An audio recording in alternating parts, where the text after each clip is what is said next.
ladies and gentlemen, we're back again with Little Chunks slot machine. I have a bit of an apology to make. I shot an entire second episode, so this will now be the second episode, but I shot an entire second episode of pulling the brain out, pulling out the different commutators. Here's some of the brain. I got the rest of the brain laid there. Pulled it all out. Cleaned it up. Cleaned up the rat nest. Cleaned out the bottom half.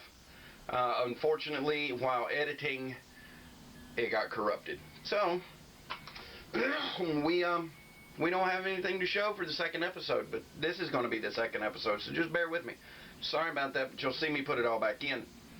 What we've got here is the tumblers. Ta-da! The tumblers. We're going to do stuff with the tumblers today. The tumblers, the tumblers, the tumblers. Yay, the tumblers. So, what I have done, I'll show you here in just a second. What I have done is I have taken blue painter's tape and I have marked 1, 2, 3. I know that the watermelons under here are a winning game. So we're going to work on the tumblers today, getting them out, getting this plate cleaned up as much as I can before I take the power supply out over here. So I'm hoping that the tumblers, when I put them back in, you can see they kind of, well, maybe you can't see, but they kind of jump when you move them. They feel like they're on a ratchet.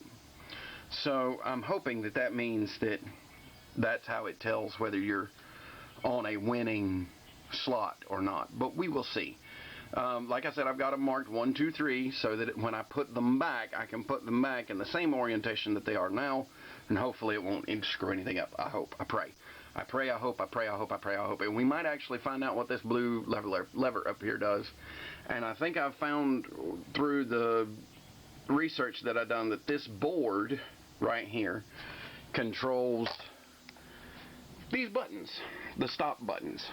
So apparently there's a fuse in there that will blow every once in a while, that if you replace it, those buttons will work again. So let me set you back up so you can see what we're doing today, and hopefully you won't stare at a bunch of my back, but we will see. Out of the way, chair. So let's turn the light on. Righteous. Alright.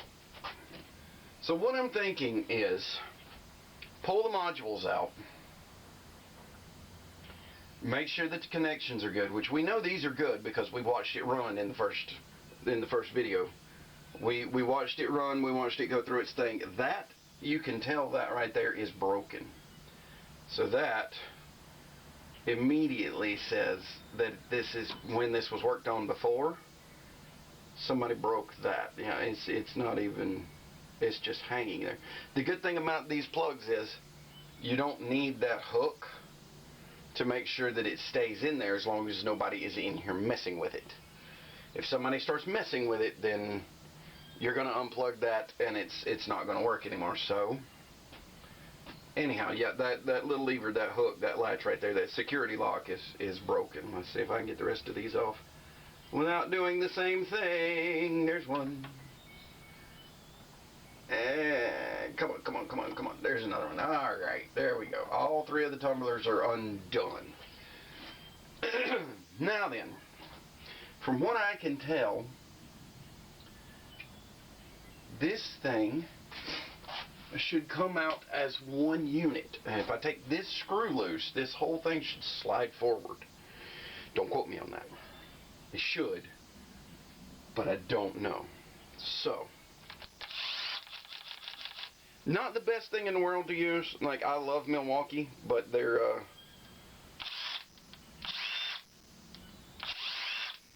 settings are a little weird. But let's go ahead and get this done. And a lot of people are like, why do you bump it like that? Because I've stripped a lot of screws very easily, and I don't like doing that. Ooh, that's what I thought. Okay, it does come out all in one piece.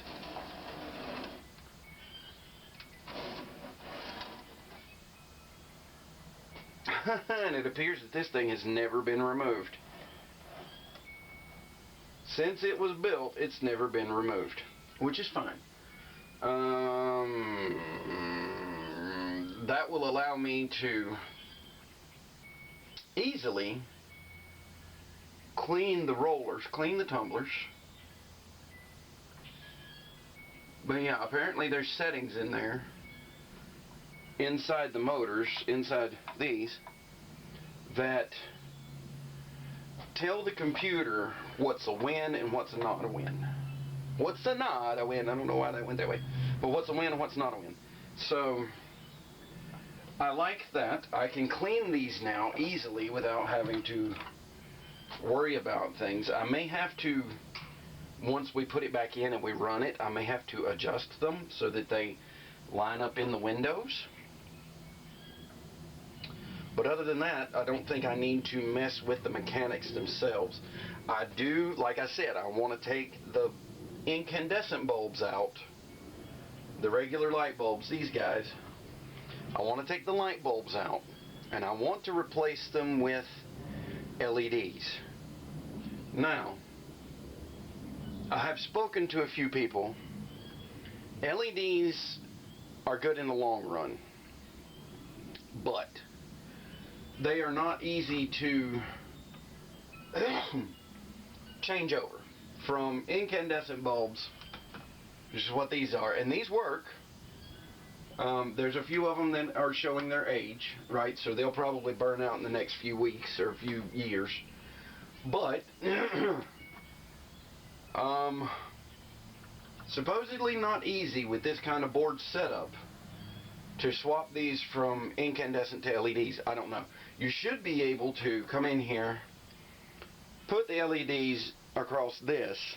I don't know if you can see. Put your LEDs across these contacts in here, and then click it back in, and it worked just fine.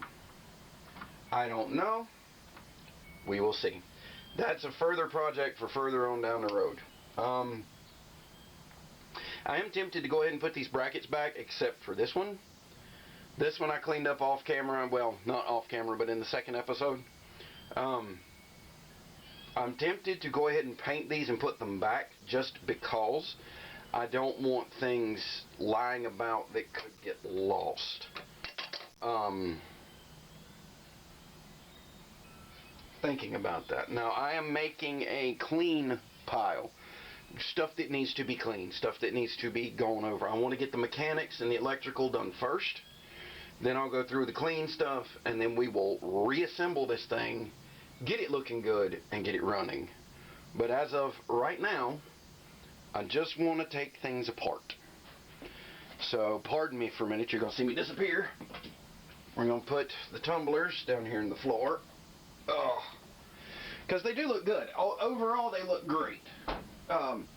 Like I said, they're a little dirty. They're a little wonky. But overall, they look good. Okay, so this is the power supply. As you can see, the power supply has got an amazing amount of liquid damage on it, which I know is coming from the mice that were running around in here. There's not very many mouse droppings. There is a few up high, up here. Most of the mouse activity was down here, so they would come in through this hole, onto this, down the back, and into their nest. That was their main mode of travel. Now, it appears that once or twice they came in, went across the back and up here, because mice can jump yay high, so they jumped up here, milled around on this, and then went up here. Something else I found out. There is a chute in the back of this thing. From the research that I have completed, that I have done, this door is how you filled the payout bank. There's a chute back here. Hang on, I'll show you what it looks like. There's a chute back in the back, right here. This thing right here. This is a chute. And the chute comes down, and it comes out down here, right underneath this, and it dumps into that. So that's just kind of what I know about that door. My battery is about to run out, so give me just a second. Let me change it. And I will be back with you again. So just give me a second. Let me change the battery. Okay, are we good? All right, we're good. Got to love batteries, especially when I don't use a camera that has a charge cord. Anyway, so back to what I was saying. We're going to take this out. The chute that's up here is something new that I figured out. Apparently that's what this blue handle does. This blue handle just opens this up. Now, when you went to fill it up full of coins, instead of having to open the main door, right, to fill it up full of pay coins, quarters, whatever, you open this up, and there's a chute in there. Ah, it's a chute of loveliness. Apparently there's a hole in the back of it too. Huh, there must have been a fan in there at one time. But the chute comes down there and then down into the bottom down there. See it? The little silver chute up there? See it? See it? Okay. So that is what you would use to fill up the pay box. Instead of having to open the whole thing. You just turn this key to service door. So this is the service door and the main door, which is this one. So you turn it, you open this one, drop the coins in, they down to the bottom, close it up. Now if you wanted to get the pay out of it, right, however much money it made, you had to open the bottom and pull the little tray out that sat right here, supposedly. Now, what else is up here? So you've got, apparently it looks like a solenoid that runs this top section, these three lights, which I'm sure are incandescent bulbs. There's a way to get this thing open, this top part open. But that's neither here nor there yet. Because we haven't got to this point. We're still in, we got the bottom, now we're getting the middle, and this is the top. So I got the tumblers out. The tumblers are great. Now the question is, do I want to actually pull the shelf out? Let me rephrase that. Do I have to pull the shelf out? Or can I leave the shelf there and get to the power supply to clean it? Now that's the overall question. Because I'm fairly sure, yeah, the wires just clip to it, 1, 2, 3, yeah, and even the power supply itself is disconnectable. Alright, it's got a plug in it right here that I can just pop loose and this whole box will come out. I love how serviceable this is, right? Most things that were made back then you couldn't service. In other words, if the power supply, or you could service the power supply, if it went out, you were able to just come in, loosen a bolt, unplug a thing, take it out, put a new one in, plug it up, close it up, and you were done. Nowadays you have to come in, you have to run a diagnostic on a computer, you have to do all this other stuff, pray that that works, and then if it doesn't work, then you can take it apart, then you can figure out, you had to figure out what all was going on, how this worked, how that worked. And I don't like that. I don't like that at all. I would much rather have it to where it was easy to swap. You bang, boom, done. I got a new one, I put it in, plug it up, and it works. So I don't think I'm going to take this shelf out. I mean, I can gut this whole thing. I think what I'm going to do is I'm going to mark all of these. 1, 2, 3. For tumbler 1, tumbler 2, and tumbler 3. Because that makes sense to me. Now, see, if the only reason that I would need to take these loose is if I take the shelf out. And I don't think I need to take the shelf out if I can just clean it where it sits. Which it looks like I can. The power supply appears to be one screw, and it is. And it appears that it just sits down in there, right? That I can unplug it and just kind of rock it out. I don't know. I don't know. I really don't know. But we're going to try. So, up under here is a plug. There's the plug. Nice blue. Looks like a 24-pin plug, which is nice. And then a screw, which I'm going to put some of these screws back just so I can keep count on them. That one does not go there. I grabbed the wrong one. It's this one.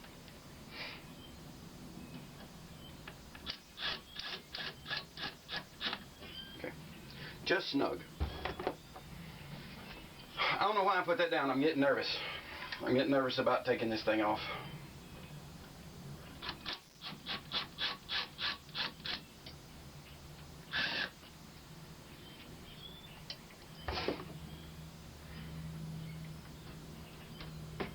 Mainly because this is the heartbeat of the machine. I know that it doesn't have any good Jesus at the transformer in the back of this thing. Lord help. I don't know if y'all can see that or not. Check that thing out. I will get a close-up of it. Good God. That thing is massive. That's what she said. I got it out of the way. Nobody else has to say it. Okay, moving on. But that thing is ungodly. And it's heavy. Look at the size of that thing. Do you see it? Can you see it? Look at the size of that thing. Holy Jesus. It says it turns out, wow, 90 volts. It could do 90 volts. Right now it's doing up to, let's see, you've got 90, 24, 10, 100. So it's running 100 amps or 100 volt circuit at 5 and 3 amps. So it's just really, really heavy, and it's got all kind of bugs and of course mouse droppings, which I'll sweep my floor. My floor is fine, but it's got a lot of stuff in it. Look at the size of those capacitors.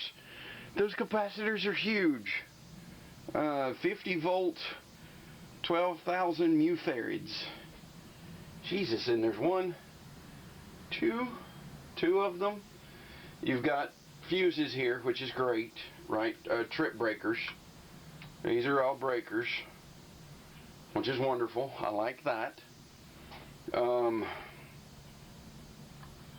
That's what I thought. That's what they call a breaker switch, right?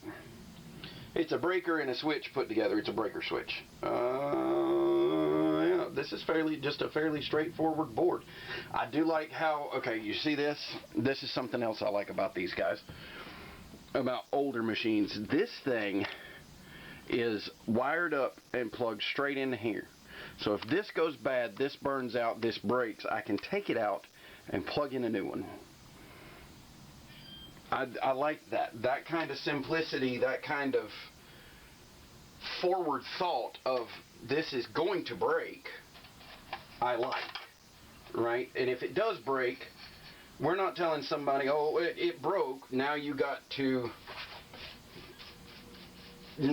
pay $300 or $400 to get a brand new machine, right? Oh no, it's not fixable, blah blah blah blah blah. No, it's fixable. My buddy, I say my buddy, a guy that I watch on YouTube named Tronics Fix, has put me onto this thing that they're trying to do, or the U.S. government's trying to do, called the Right to Fix bill, which states that anything that is manufactured and then sold in the U.S. has to have the ability to be repaired.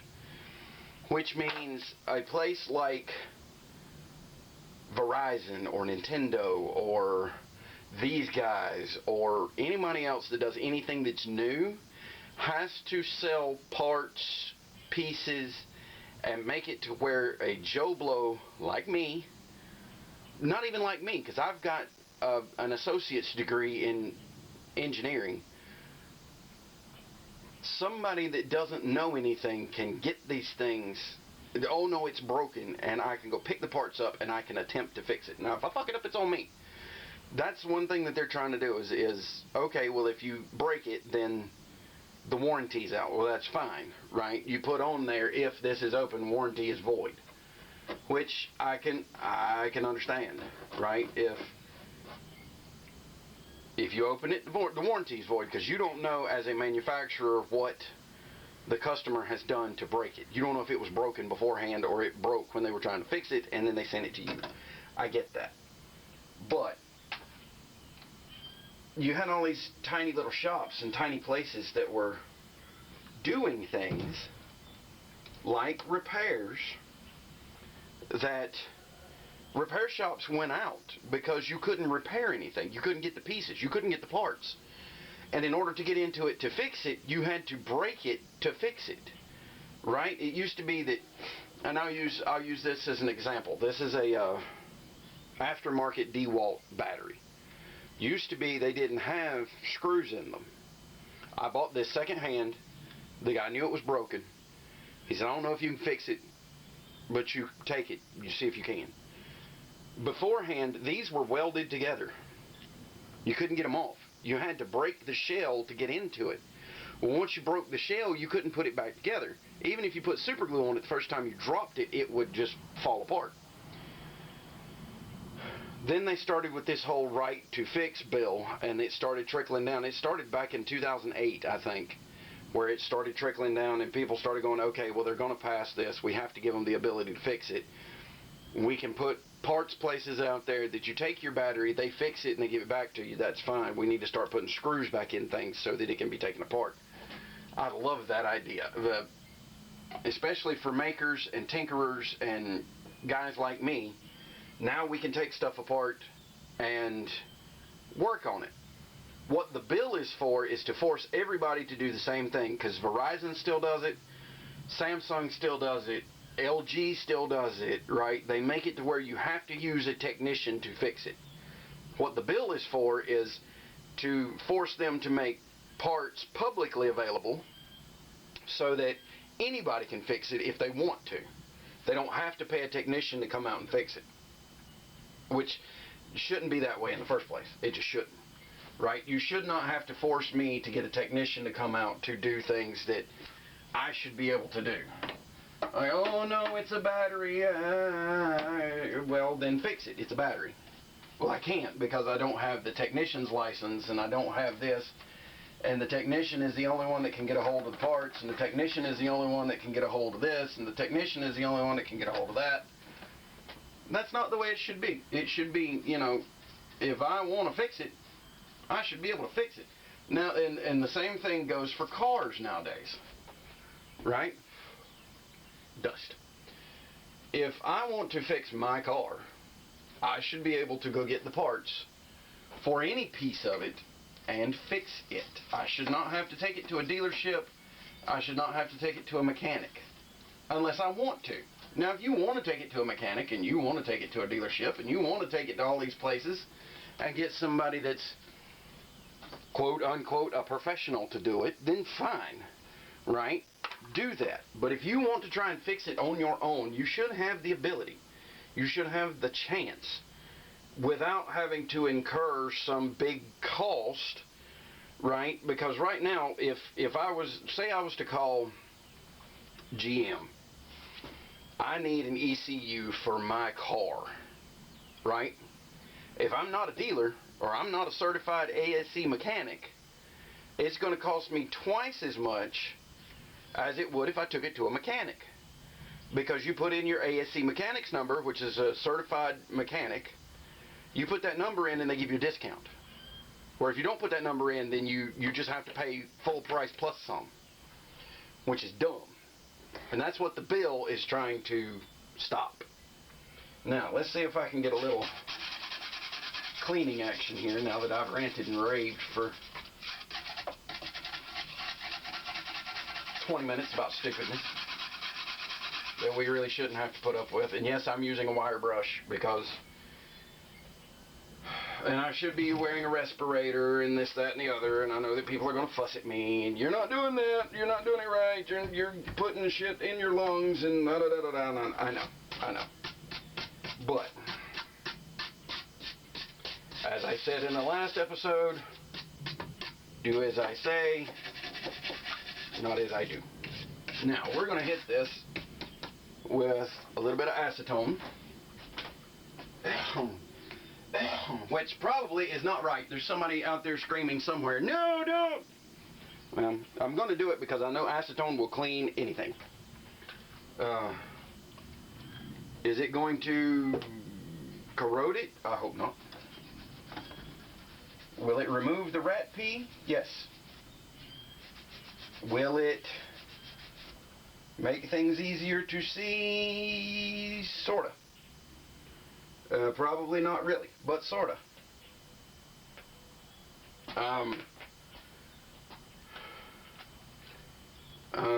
Probably should be wearing gloves where you're working with acetone. Well, you know what? I'm not.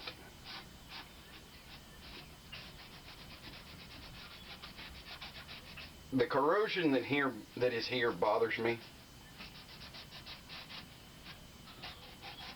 It does. But I am of the feeling that I can't do anything about it. So I'm going to hit this on a wire brush. So give me a minute.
Alright. So what I'm thinking is hitting this with some Clorox, seeing if I can get it cleaned up. Trying to keep the stickers on it the way it is. I will probably re-decal everything as in and out. I don't know if you can reset the counters because they're electronic. I don't know if that's a possibility. But yeah, it needs to be just cleaned, and that's kind of what I'm hoping for, is just hitting all this with a cleaner and then doing some, because there's some spots in here, let me show you. There's some spots in here that's got some rust on it, which is normal for rat infestation, right? So they would come in through that hole, land here, and they would go one of two places. They would go down the back there, which you can see with the ledge. You see how the corner right there is just eat up with white corrosion, because it's not wet pee anymore. It's corroded metal, right? They would go down the back and they would come down in here to the nest, which was right over there. Or they would come in right here. They would scamper across the back there, again where the corrosion is, and then they would come up on top of this thing, which is fine, right?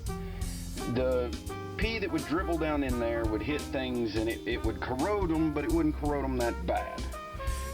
Most of the corrosion happens when it sits and it dries, right? When it dries on things is when it rusts and when it gets really, really, really bad.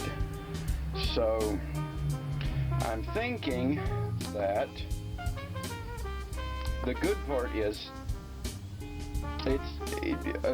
a little bit of touch-up paint, another hit with a wire brush maybe, and it should be good. Just gonna have to, I guess I'm gonna have to hit it with a Clorox wipe or something like that to really get the stain off of it a lot.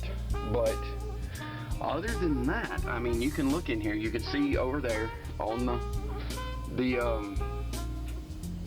power connector, right, going back into the thing, that apparently they used that as an in and out as well because of all the rust that's on it. So that's going to have to be cleaned.